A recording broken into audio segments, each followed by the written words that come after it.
कहते हैं कि इस दुनिया में मन सबसे ताकतवर चीज है। अगर किसी चीज को दिल से पूरे मन से चाह लिया जाए तो उसे पा सकते हैं। ये मैं नहीं कह रहा, ये तो हर महापुरुष ने कहा है।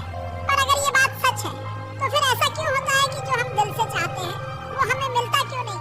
सोचो जरा, कोई भी इंसान अपने मन से तो कभी दुख नहीं चाहता, फिर भी वो दुखी रहता है। हर इंसान चाहता है कि वो कामयाब हो, पैसा कमाए, नाम कमाए, फिर भी ऐसा क्यों है कि ज्यादातर लोग ना तो खुश रहते हैं और न ही कामयाब बन पाते हैं? अब इस पूरी बातचीत में दो बातें निकल कर आती है, या तो वो महापुरुष गलत थे या फिर कहीं हम गलत हैं। आज जो कहानी मैं आपको सुनाने जा रहा हूँ वो एक ऐसे मंत्र को सिखाएगी जो आपके मन की दिशा को बदल सकता है। आप जान पाएंगे कि मन में विचारों का बीज कैसे बोया जाता है और लॉ ऑफ अट्रैक्शन यानी आकर्षण का नियम असल में कैसे काम करता है। इससे पहले कि आप इस कहानी में खो जाएं, चैनल को सब्सक्राइब जरूर कर लें। बहुत समय पहले की बात है, एक छोटा सा गांव था। उस गांव में दो सगे भाई रहते थे। बड़ा भाई जन्म से ही अंधा था, इसलिए अधिकतर समय घर के अंदर ही बिताता था और छोटा भाई खेतों में मेहनत करता था। मगर उन दोनों की बड़ी परेशानी थी, उनके खेतों में अक्सर जानवर घुस आते थे और पूरी की पूरी फसल बर्बाद कर जाते थे, जिसके कारण छोटा भाई बेहद दुखी और थका हुआ रहता था। फिर एक दिन उसके दिमाग में एक उपाय आया। उसने सोचा क्यों ना अपने बड़े भाई से मदद ली जाए। वैसे भी भैया देख नहीं सकते, लेकिन खेत में बैठ तो सकते हैं। अगर जानवरों की आहट सुनकर जोर से चिल्लाएं, तो शायद जानवर डरकर भाग जाएंगे और हमारी फसलें बच जाएंगी। फिर उसने खेत के एक कोने में एक छोटी सी झोपड़ी बना दी और अपने अंधे भाई को वहाँ बैठा दिया। उसने बड़े प्यार से कहा, भैया जब भी किसी जानवर की आहट सुनो तो बस जोर जोर से चिल्ला देना, जानवर डर जाएंगे और यहाँ से भाग जाएंगे और हमारी फसलें बच जाएंगी। बड़ा भाई भी खुशी खुशी तैयार हो गया। उस दिन से वो खेत में ही रहने लगा। जैसे ही कोई जानवर खेत में घुसने की कोशिश करता, वो जोर से आवाजें लगाने लगता। जानवर डर जाते और वहाँ से भाग जाते। ऐसे करते करते कई दिन बीत गए। अब फसलें भी बचने लगी। छोटा भाई थोड़ा राहत महसूस करने लगा। लेकिन फिर एक दिन कुछ अलग हुआ। खेत में अचानक एक हिरण भागता हुआ घुस आया। वो तारबंदी के ऊपर कूदा और भीतर आ गया और आगे की तरफ भागता चला गया। उसी हिरण के पीछे एक राजा भी अपने सिपाहियों के साथ खेत में आ पहुंचा। राजा की नजर सीधी उस अंधे भाई पर पड़ी तो राजा ने उससे पूछा, क्या तुमने इस रास्ते से कोई हिरण भागते हुए देखा है? अंधा भाई बोला, महाराज मैं तो देख नहीं सकता, पर इतना जरूर कह सकता हूँ कि जो जानवर यहाँ से गया है वो आपके शिकार के लायक नहीं है। आप अपना समय उसके पीछे लगाकर व्यर्थ कर रहे हैं। राजा हैरान हो गया। उसने कहा, तू देख नहीं सकता, फिर भी तू कैसे कह सकता है कि वो मेरे योग्य नहीं? अंधा भाई शांत स्वर में बोला, महाराज जिसे आप हिरण समझ रहे हैं, असल में वो एक मादा हिरण है और वो गर्भवती है। मैंने उसकी चाल, उसकी सांसों और उसके चलने की थकान से ये महसूस किया और मैंने आज तक कोई राजा नहीं देखा जो गर्भवती हिरणी का शिकार करे। इसलिए कह रहा हूँ, वो आपके लिए नहीं है। राजा इस बात को सुनकर चौंक गया। उसे यकीन ही नहीं हुआ। उसे यकीन ही नहीं हुआ कि कोई व्यक्ति जो देख नहीं सकता वो ये सब इतनी सटीकता से कैसे जान सकता है। राजा ने तुरंत पूछा, तू सच में अंधा है या मुझे मूर्ख बना रहा है? तुझे कैसे पता चला कि वो मादा है और वो गर्भवती भी है? इस पर अंधा भाई बोला, हे राजन, आंखों से देखना ही सब कुछ नहीं होता। कभी कभी सिर्फ सुनकर ही इंसान ज्यादा गहरी बातें जान जाता है। और जो जानवर अभी भागा है, उसकी चाल में, उसकी थकावट में, उसकी हालत साफ झलक रही थी। राजा थोड़ी देर शांत रहा, फिर उसने अपने सेनापति को आदेश दिया, उस जानवर को पकड़ कर लाओ। मैं खुद देखना चाहता हूँ कि ये सच है या नहीं। अगर वह सच में मादा है और गर्भवती भी है तो हम उसका शिकार नहीं करेंगे। सेनापति राजा से अनुमति लेकर आगे की ओर निकल पड़ा। कुछ ही समय बाद जब वह लौट कर आया तो उसने राजा से कहा, हे राजन, इस अंधे व्यक्ति ने जो कुछ भी कहा था वह पूरी तरह सच निकला। वह जानवर सच में एक हिरनी थी और वह भी एक गर्भवती थी। ये सुनकर राजा पूरी तरह अचंभित रह गया। उसके अंदर से कई सारे सवाल आने लगे कि जो व्यक्ति देख नहीं सकता वो ये सब इतनी गहराई से ये कैसे समझ गया? आखिर उसे कैसे एहसास हो गया कि वह एक मादा हिरण है और वह भी गर्भवती? राजा को अब यह रहस्य पूरी तरह जानना था। उसने तय कर लिया कि अब वो खुद इस बात की तह तक जाएगा। राजा सीधा उस अंधे व्यक्ति के पास गया और कहा, मैं ये नहीं कह सकता कि तुम वास्तव में अंधे हो या नहीं, लेकिन मैं तुमसे एक सवाल पूछने आया हूँ। क्या तुम सच-सच उत्तर दोगे? अंधा व्यक्ति बोला, हे राजन, जो भी आप जानना चाहते हैं निसंकोच पूछिए, मैं आपको पूरी ईमानदारी से उत्तर दूंगा। राजा ने पूछा, एक तो तुम कहते हो कि तुम अंधे हो और दूसरी ओर तुमने बता दिया कि वह एक हिरनी थी और गर्भवती भी थी। आखिर तुमने यह कैसे जाना? मेरे विचार से तुम्हारे खेत में और भी जानवर आते जाते होंगे, तो फिर तुमने कैसे अंदाजा लगा लिया कि यह वही विशेष हिरनी है? अंधा व्यक्ति मुस्कुराया और बोला, हे राजन, जब वह जानवर मेरे खेत में आया उसकी चाल, उसकी आहट और उसकी दौड़ने की गति से मैं समझ गया कि वह एक मादा हिरण है और मेरी खेत की जो बाड़ है वह बहुत ऊंची नहीं है। अगर वह जानवर उसे छलांग लगाकर पार करता तो उसका गर्भस्थ शावक जोखिम में पड़ सकता था, लेकिन उसने छलांग नहीं लगाई बल्कि बाड़ को तोड़कर निकली और यही संकेत मेरे लिए पर्याप्त था कि वह गर्भवती है। राजा कुछ पल चुप रहा, फिर एक और सवाल किया, तुम्हें यह कैसे यकीन हुआ कि वह हिरणी ही थी और न कि कोई और जानवर? अंधा व्यक्ति बोला, राजन, मैं सुबह से रात तक इसी खेत में बैठा रहता हूँ। मेरी श्रवण शक्ति बेहद तेज है। आवाजों से ही मैं जानवर की पहचान कर लेता हूँ। कौन सा जानवर है, कैसा है, क्या इरादा है, सब कुछ। और जब भी मुझे लगे कि वह खेत की फसलों को नुकसान पहुंचा सकता है, मैं जोर जोर से चिल्ला देता हूँ, जिससे जानवर भाग जाए और फसलें सुरक्षित रहें। राजा यह सुनकर पूरी तरह संतुष्ट हो गया। अब उसके मन में इस व्यक्ति के लिए गहरा सम्मान था। यह आदमी भले अंधा हो, लेकिन यह तो बेहद चतुर और ज्ञानी है। राजा मन ही मन सोचने लगा। उसने तय कर लिया कि इसे यूं ही छोड़ना मूर्खता होगी। इसका ज्ञान मेरे काम आ सकता है। कुछ दिन बीते। राजा ने अपने सेनापति को आदेश दिया, जाओ और उस अंधे व्यक्ति को महल ले आओ। सेनापति तत्काल उस अंधे व्यक्ति के पास गया और उसे बोला, राजा साहब ने आपको महल बुलाया है। अंधा व्यक्ति समझ गया, राजा निश्चित रूप से कोई बड़ी बात कहने वाला है। शायद कोई जिम्मेदारी देगा या कुछ ऐसा काम जो मुझे मुश्किल में डाल सकता है। लेकिन फिर भी वह मना नहीं करता और सेनापति के साथ महल चल पड़ता है। महल पहुंचते ही राजा ने उससे कहा, आप तो बड़े ज्ञानी निकले, किसी भी बात की गहराई तक पहुंच जाते हैं। आज मैंने आपको इसलिए बुलाया है क्योंकि मैं एक बहुत अहम सवाल का उत्तर चाहता हूँ। मुझे यह जानना है, क्या मेरी पत्नी वास्तव में पतिव्रता है? ये सुनकर अंधा व्यक्ति चौंक पड़ा। हे राजन, ये कैसा प्रश्न है? राजा बोला, ये सवाल पूरी तरह उचित है। मैं आपसे इसका उत्तर चाहता हूँ और अगर आप नहीं देंगे तो मैं आपको मृत्यु दंड दे दूंगा। अंधा व्यक्ति गंभीर हो गया। हे राजन, यदि आप सच में इस प्रश्न का उत्तर जानना चाहते हैं तो एक शर्त है। राजा बोला, क्या शर्त? अंधा व्यक्ति कहता है, आपको अपनी पत्नी को मेरे साथ एक कमरे में कुछ समय के लिए अकेले छोड़ना होगा। यह सुनकर राजा पहले तो नाराज हुआ, लेकिन कुछ पल सोचने के बाद उसने सेनापति को आदेश दिया, सेनापति जी, इस व्यक्ति और मेरी रानी को एक कमरे में अकेला छोड़ दीजिए। सेनापति ठीक वैसे ही करता है जैसा राजा कहता है। अब रानी और वह अजनबी एक ही कमरे में बंद हो चुके होते हैं। अंधा आदमी रानी से कहता है, रानी जी, मैं आपको छूना चाहता हूँ।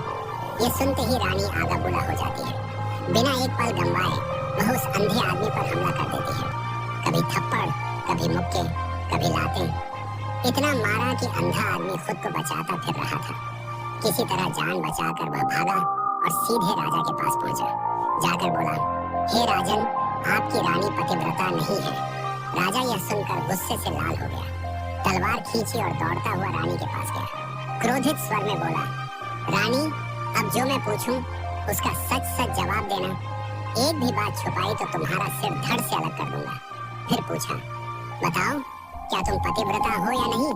रानी ने साहस से कहा, हे स्वामी, चाहे मुझे जान से मार दीजिए, पर आज मैं झूठ नहीं बोलूंगी। मैं पतिव्रता नहीं हूँ। राजा अंदर से टूट गया। वह अंधा व्यक्ति जो कह रहा था वह सच था। राजा उसी वक्त उस अंधे के पास पहुंचा और पूछा, तुम्हें कैसे पता चला कि मेरी रानी पतिव्रता नहीं है?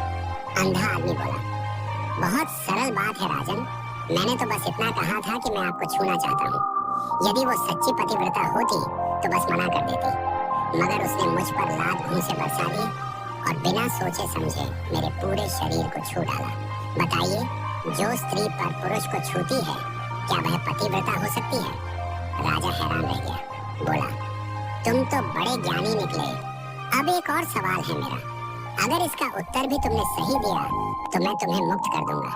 राजा ने पूछा, बताओ, क्या मैं सच में अपने पिता का बेटा हूँ या फिर किसी और का? अंधा आदमी मुस्कुराया और बोला, राजन, इससे आपको क्या लेना देना? आप इस राज्य के राजा हैं, इतना काफी है। राजा जिद पर अड़ा रहा, नहीं, मैं जानना चाहता हूँ, मुझे सही उत्तर चाहिए। अगर नहीं बताया तो चैन से जी नहीं पाऊंगा। अंधा आदमी बोला, ठीक है, पर वादा करो कि गुस्सा नहीं करोगे। राजा बोला, मैं वादा करता हूँ। फिर अंधा आदमी बोला, हे राजन, आप अपने ही पिता के पुत्र हैं, लेकिन आप पर एक कंजूस सेठ की छाया है। राजा का पारा चढ़ गया, तलवार लेकर दौड़ा अपनी माँ के पास। माँ से पूछा, मुझे सच बताइए, क्या मैं अपने पिता का पुत्र हूँ या नहीं? अगर आपने झूठ कहा तो मैं प्राण त्याग दूंगा। माँ बोली, बेटा, तू अपने ही पिता का बेटा है, लेकिन एक बार जब मैं स्नान करके शीशे में खुद को देख रही थी तो मुझे शीशे के पीछे एक कंजूस सेठ की परछाई दिखी और वही छाया तेरे ऊपर पड़ गई। राजा हैरान परेशान फिर से दौड़कर उस अंधे व्यक्ति के पास गया और पूछा, तुझे ये कैसे पता चला कि मुझ पर एक कंजूस सेठ की छाया है? अंधा व्यक्ति बोला, हे राजन, आपने मुझसे इतने सवाल पूछे, मैं हर बार सही जवाब देता गया, लेकिन अब तक आपने मुझे एक भी इनाम नहीं दिया, इसीलिए मैंने समझ लिया कि आप काफी कंजूस हैं। राजा हंस पड़ा और बोला, तुम जो चाहो मांग लो, लेकिन पहले बताओ, तुम्हें कैसे पता चलता है कि कौन क्या सोच रहा है? अंधा आदमी बोला, हे राजन, मेरी आंखें नहीं हैं, लेकिन मन की बातें तो शरीर की क्रियाओं से दिखती हैं। इंसान की आंखें, होंठ, हाथ और उसकी हरकतें, ये सब उसके मन की भाषा बोलते हैं। राजा ने पूछा, तो क्या मैं भी किसी के मन की बात जान सकता हूँ? अंधा व्यक्ति बोला, जरूर जान सकते हो, लेकिन पहले खुद पर काम करना होगा। मैं तुम्हें 3 तरीके बताने वाला हूँ, जिससे तुम किसी के भी मन को पढ़ सकते हो, लेकिन पहले अपने मन को वर्तमान में लाओ, शांत करो और एकाग्र बनाओ। फिर बोला, पहला तरीका, आंखों को पढ़ो। आंखें झूठ नहीं बोलती। जब कोई व्यक्ति आपसे बात करते वक्त आंखें चुराता है, ऊपर नीचे या दाएं बाएं देखता है, समझो वह सच नहीं बोल रहा। अब तुमने दूसरों के मन को पढ़ना तो सीख लिया, लेकिन अपने मन पर कंट्रोल करना भी तो जरूरी है, वरना कोई दूसरा तुम्हारे अंदर की बातें पता कर सकता है। इसके लिए दूसरी कहानी को ध्यान से सुनना। इससे पहले कि आप इस कहानी में खो जाएं, चैनल को सब्सक्राइब जरूर कर लें। तो चलिए कहानी शुरू करते हैं। एक बार एक आदमी था जिसकी जिंदगी सिर्फ दुखों से भरी थी। वो जो भी करता अधूरा ही रह जाता। घर में झगड़े, बाहर ताने, मदद कोई नहीं करता था। ऐसा लगता था मानो दुनिया के सारे दुख उसी पर टूट पड़े हों। वो रातों को सो नहीं पाता था, आंखों के नीचे काले घेरे और मन में गहरी बेचैनी। कभी कभी तो उसे बुरे बुरे ख्याल भी आते थे, लेकिन अपने परिवार को देखकर वो रुक जाता। रात काफी हो चुकी थी, लेकिन उसे नींद नहीं आ रही थी। तभी वो अचानक से उठा और खुद से कहने लगा, अब बहुत हो गया, अब और सहन नहीं होता। मैं इस तकलीफ को और सह नहीं सकता। मुझे कुछ करना होगा, मुझे अपने हालातों को बदलना होगा। वह इतना व्यथित हो गया कि उसने निर्णय लिया कि वह इन सारे दर्दों से छुटकारा पालेगा, चाहे उसे इसके लिए कितनी भी मेहनत करनी पड़े, कुछ भी करना पड़े, चाहे अंगारों पर भी चलना पड़े, लेकिन दुखों से मुक्ति अवश्य प्राप्त करेगा। एक दिन उसने अपने मित्र से पूछा, मैं अपने जीवन को कैसे सुधारूं? उसके मित्र ने कहा, तुम किसी बाबा के पास जाओ। बाबा के पास एक ऐसा मंत्र है जिससे सारे दर्द मिट जाते हैं, जीवन खुशियों से भर जाता है और धन संपत्ति भी मिल जाती है। बस जिस बाबा के पास वह मंत्र हो, उसे ढूंढ लो, तुम बहुधा सफल हो जाओगे। उस आदमी के मन में यह बात पूरी तरह बैठ गई कि कोई ही हवा उसका दुख दूर कर सकता है। और जब उसे सच में उस बाबा के बारे में सूचना मिली, तो वह तुरंत बाबा के पास पहुंच गया। उसने बाबा को अपनी तमाम समस्याएं बताई और कहा, बाबा, मैं कुछ भी करने को तैयार हूँ। मेरे इन कैद ए दुख से मुझे मुक्त कर दीजिए। जो कुछ भी आप बताइए मैं वह करूँगा, बस मेरे जीवन को सुधार दीजिए। बाबा ने उसे कुछ टोने टोटके बताकर समझाया, लेकिन बदले में उन्होंने दैन दक्षिण दी। कहा, यदि यह टोटका विधिवत किया तो तुम्हारे घर में सुख शांति बनी रहेगी। वह आदमी घर लौटकर पूरे विधि विधान से टोने टोटके करके लगा, लेकिन तीव्र प्रयास के बावजूद उसके जीवन में कोई सकारात्मक बदलाव नहीं आया, बल्कि विपरीत परिणाम आया। दुख और बढ़ गया। हर बाबे की सलाह ने उसे डैन दक्षिण ही लिया था और धन धीरे धीरे गायब हो रहा था, जिससे उसकी व्यथा दिन ब दिन गहरी होती गई। तब उसे लगा, बाबा के पास जाने से मेरे दुख कम होने के बजाय और बिगड़ते जा रहे हैं। क्या करूं, बाबा के पास जाऊं या नहीं? फिर एक दिन एक आदमी ने उससे कहा, तुम अपने घर में एक पंडित बुलाकर हवन करवा लो, घर शुद्ध होगा, बुरी ऊर्जा बाहर चली जाएगी। जाओ, वचन विधान से मंत्र उच्चारण और हवन कराओ, फिर देखो घर में सुख शांति लौटेगी। उस बात ने आदमी के मन में घर कर ली। उसने तुरंत एक पंडित को बुलाकर सभी विधि विधान के साथ पूजन हवन करवा दिया। हवन सुंदर तरीके से संपन्न हुआ। पंडित ने डैन दक्षिण ली और विदा हो गया। लेकिन गजब की बात, कुछ दिनों बाद उस व्यक्ति को लगा कि उसके जीवन में कोई खास बदलाव नहीं आया। दुख पहले से और गहरा हो गया। अब तो वह बिल्कुल टूट चुका था और सोचने लगा, मेरे जीवन के दुख तो कभी खत्म ही नहीं होंगे। दिन रात वह परेशान रहने लगा। फिर एक दिन उसने अपने मित्र से पूछा कि जिसके बारे में तुमने कहा था, वो बाबा जो समाधान देता है पर डैन दक्षिण नहीं लेता, उस बाबा के पास मैं जाऊं या नहीं? इस बार उसे लगा कि वह बाबा बाकी बाबाओं जैसा नहीं होगा, क्योंकि वह डैन दक्षिण तक नहीं लेता, तो जरूर सिद्ध बाबा होगा। इसी सोच के साथ वह बाबा के पास पहुंचा। उसने देखा बाबा ध्यान की मुद्रा में बैठे थे। वह भी चुपचाप बैठ गया और इंतजार करने लगा। कुछ समय बाद बाबा ने अपनी आंखें खोली और सामने बैठे उस दुखी परेशान युवक को देखा। उनकी आंखों के नीचे की घेरों से बाबा समझ गए कि यह मनुष्य कितनी विपत्ति से गुजर रहा है। बाबा ने पूछा, बेटा तुम क्या चाहते हो? बाबा के पास तुम क्या लेने आए हो? आदमी ने कहा, बाबा मैं अपने जीवन से बहुत परेशान हूँ। इन दर्दों को दूर करने के लिए मैंने हर रास्ता परखा, हर सुझाव, हर तरकीब, हर कदम उठाया, लेकिन मेरे दुख कम नहीं हुए बल्कि बढ़ते ही गए। मैं समझ नहीं पा रहा कि क्या करूं। कभी कभी आत्महत्या का विचार भी आया, लेकिन परिवार के चलते मैं पीछे हट गया। मैंने आपके बारे में बहुत सुना और बड़ी उम्मीद लेकर आपके पास आया हूँ।